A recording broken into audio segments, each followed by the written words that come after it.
Big Blue Nation, what's going on? So we're seeing a lot more interviews, we're seeing a lot more practice film and them off the court. And to be honest, I love the vibe. I love seeing these young men smile and just look genuinely happy and looking like a team for once.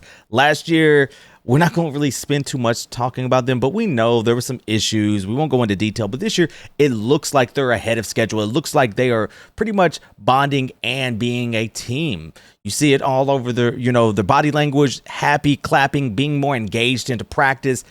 What do you think has changed? In my opinion, it's the Lodge. It's them moving in with each other and finally being forced to talk to each other. If you think about it, last year they weren't really forced to talk. Yeah, you can say practice, flights, maybe some hotel, film study, whatever, but then they go back to their apartments or wherever and not really communicate that much.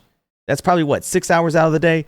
But right now, they're pretty much around each other 24/7, forcing each other to talk about things, learning each other, finding out little pet peeves. And I think that right there is huge because it's making you talk to your brother, forming a bond, either playing 2K or whatever.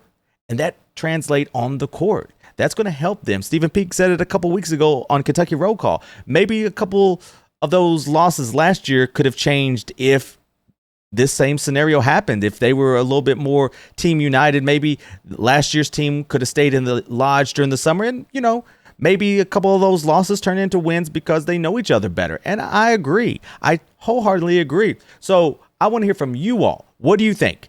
Do you think living at the Lodge is changing things, or do you think, you know what? That ain't gonna matter. Is it gonna give us wins? No, it's all good. I want to hear what you think down in the comments. I'll respond to most. I'll see you next time.